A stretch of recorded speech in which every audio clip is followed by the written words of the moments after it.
What's up, guys? Welcome to Daily Dose of Reddit. This is your host, Zach, and today's subreddit is r/IDontWorkHereLady. This story is called, "Just because I wear a blue polo does not mean I work here." This happened a few months ago, so some details may be a bit fuzzy to say the least. Now, I work at Six Flags, and the uniforms for the team members are blue polos and either black pants for food and tan pants for games, retail, etc. I'm also really into guns, and seeing as I can't own a real one, I own some airsoft guns, and recently had gotten a flashlight grip for one of them. But I didn't get batteries for it, so I'm checking on Amazon, seeing which ones it took, and I decided to go to Walmart after work. It was hot as garbanzos that day, so I wasn't wearing a normal t-shirt under my uniform, and said, F it, what's the worst that could happen? I was also listening to music. I walk in and go over to the batteries at the front and can't find them. So I decided to go to the back of the store to see if there were any back there. Sure enough, there are, so I grab them and afterwards go to the board games to see if I could find Uno Flip. I did and grabbed that and started to head to where the shaving cream was. Then this lady comes down the aisle. Excuse me. I'm lip-syncing country music while looking for sensitive shaving gel. Hello? She snapped her fingers. I'm still lip-syncing country music. She takes my headphones off. What the heck are you listening to? Kenny Chesney. I was listening to She Thinks My Tractor's Sexy. Oh no, my butt fell off. Okay, 1, you shouldn't be listening to music during work, and 2, that isn't appropriate for work. Okay, and I should care why? Because you work here? No, and shouldn't you be wearing a name tag? Me being the sarcastic piece of salmon I am, yeah, I should wear a name tag to a place I don't work at. Don't talk back to me, I can have you fired. I point to the Six Flags logo. Look, I don't work here and I'm not even old enough to work here, so please just go away. Go get your manager. I don't work here, lady. I grab my headphones, say screw the shaving cream, and just go to the self-checkout. After that, she got this worker who, I don't know if he was a manager or not, but I was out the door by the time she spotted me. I don't know what happened afterwards, if anything did, because I never saw the lady again. But yeah, that's my story. One thing I've noticed with Karens and other entitled denizens of the universe, they go big on color association. Oh, you're wearing a red shirt, you must be a Target employee or a Blood Gang member. Or, yellow, you must be Banana Store man. At least they're smart enough to get color associations, you know? Hopefully their brains evolve a little bit further than that, eventually. This story's called, Not Santa, Just a Customer. This happened last December. My husband and I had gone to the Blue Megastore to look around for some gifts for our nieces and nephews. We had our kids with us, so we decided to split up. He would take our kids over to play with / look at the PJ Masks toys while I scoured the arts and crafts aisle for my niece. I'm dressed fairly casually though. I can see why this guy mistook me. I was wearing khaki pants, a black undershirt, and a short-sleeve bright blue shirt that had Toothless wrapped up in fairy lights on the front of it. I was also sporting a Santa hat that said, Merry Christmas on it. The store's uniform has casual pants and bright blue vests, and since this guy approached me from behind, it's understandable. As I'm looking for the craft sets, I hear some guy behind me go, Hey, Santa! I'd forgotten I was wearing the hat, so I didn't look around, but picked up the box I was considering to see what was included. Excuse me, Santa? Confused now, I look around and spotted some guy who was in his mid-40s and staring right at me. Hey, sorry, I was wondering if you could tell me where the Paw Patrol toys are? I turn fully to face him. Oh, sure, they're just... Some guy has taken a couple steps back to look at my shirts, my pentagram necklace, and interrupts me. Oh, you don't work here, do you? I laugh a little. No, I don't, but I know where the Paw Patrol stuff is. My kids are playing over there. Having decided against the craft box, I put it back. Here, I'll show you. We made some small talk as I walked him over and collected my kids and husband so we could move on. We wished each other a happy Christmas and parted ways. I thought we'd really enjoy a nice, wholesome story, you know, to contrast all the really sad, negative, enraging stories that we get on here. Also, kudos to those that actually do help out other customers even though they don't really work there. This story's called, Today I Fudged Up by Trying to Impress a Girl by Showing My Humane Side. So, this happened a few days ago. I recently got my first city job and there are clearly a few things I still need to learn. The other day, I decided to have my lunch in the city square as my office lunch space was being used to host foreign guests. I sat on a bench next to a hot girl, although we never spoke. I notice a pigeon walking from bench to bench, hoping for a crumb or two with no luck. I wonder why nobody would spare a crumb of their lunch for the poor guy. I thought, dang, city workers really are greedy. So I got a bright idea. I decided to impress this girl sitting next to me by sharing some of my brownie with this pigeon and show my caring side. Well, it turns out this pigeon was somewhat of a celebrity, and within seconds every pigeon in the world and 1 or 2 unhatched eggs swarmed the bench we were sitting on. I mean, they were everywhere. On the backrest of the bench, on top of me, flapping in my face, everywhere. What's worse is that I'm not a fan of pigeons and got straight up and left her there. The poor girl was just quietly and peacefully eating her lunch, and I came along and turned her into pigeon feed. Guess I won't be getting her number. Aw, poor guy. I guess he didn't get the memo to not feed pigeons in the city because they'll go crazy for you. I'm interested in knowing in the comments below any funny stories where you tried to impress someone and you ended up looking like an idiot.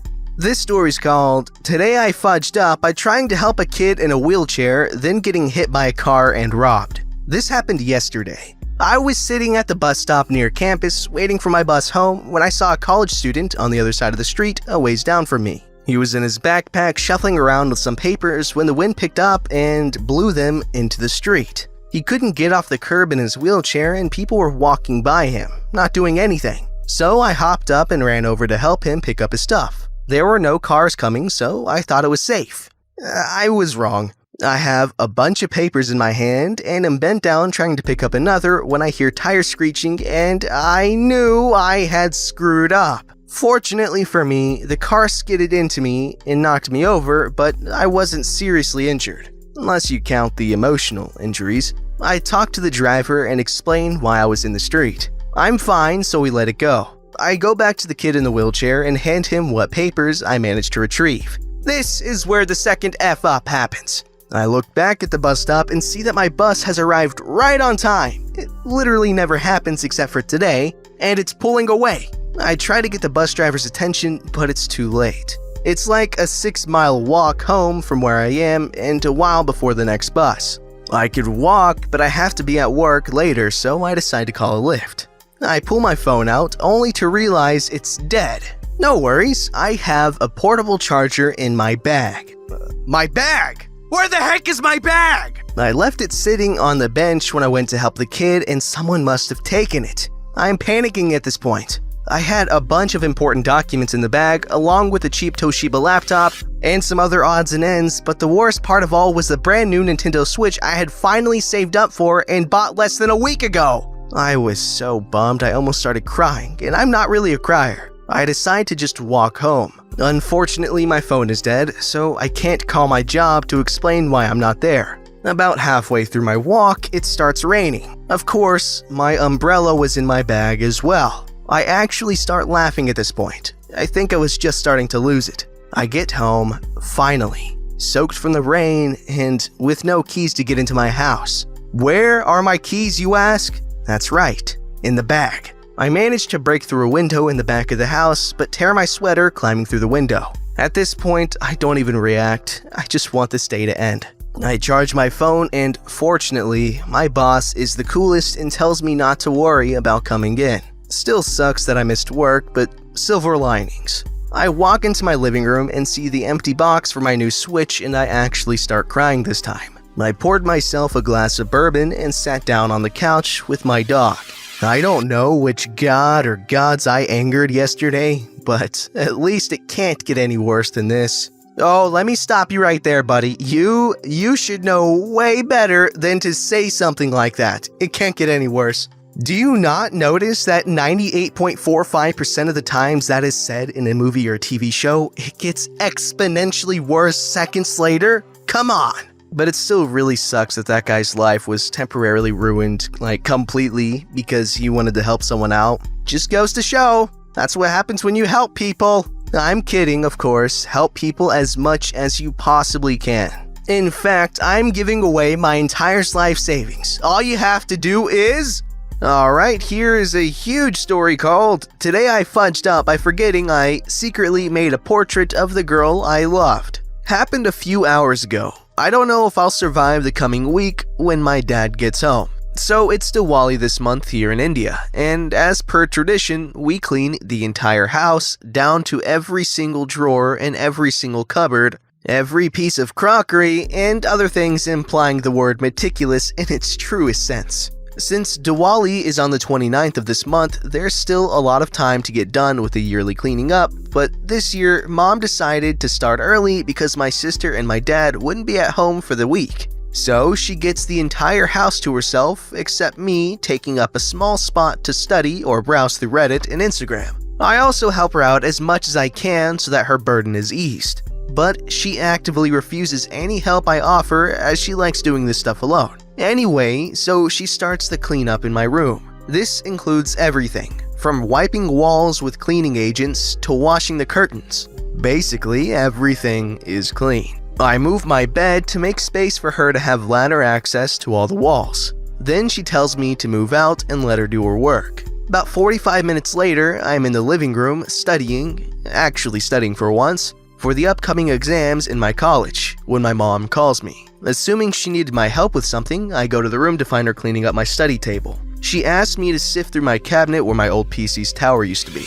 Ever since that trucking potato left this earthly plane, for good, which was 1.5 years ago, I used that particular file cabinet to store my project files, assignments, and artwork. She wanted me to segregate all the papers I didn't need anymore so that they could be sent for recycling. I like sketching and making stencils of things, and I feel proud to say that I'm also fairly good at it. Going back to 2016 for the background story, I was fresh out of Class 10. In the Indian schooling system, passing Class 10 is considered matriculating from school and being eligible for junior colleges. And after passing a 2-year course in said junior colleges, you become eligible for actual colleges. I had joined some coaching classes to help with the new syllabus, and a very close girl friend of mine, named Isha here, was also in the same institution, although in a different batch with a different stream of subjects. I regarded her as a sister and loved her like one too. She's told me there's a girl, let's call her Aditi, who lives in her building, who was also in her batch.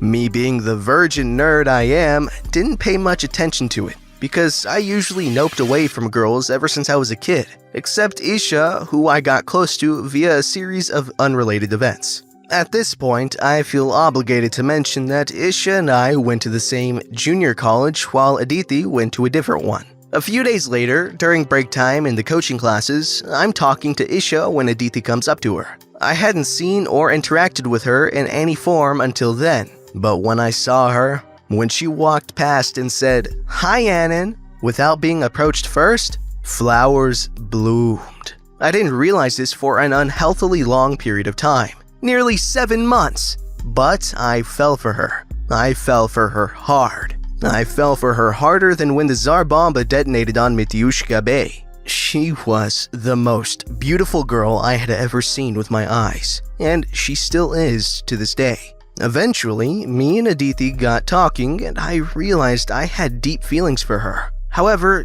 due to my nervousness around girls, which was exponentially higher in this case, I decided to suppress my affinity for her and just stay a friend. We gradually grew closer together over the course of a year, to the point where she'd rant to me about how her mom would always nag her, and the usual teenager girl crap. But I helped her through it all anyway, because I did feel like doing everything I could for her while still being in my limits.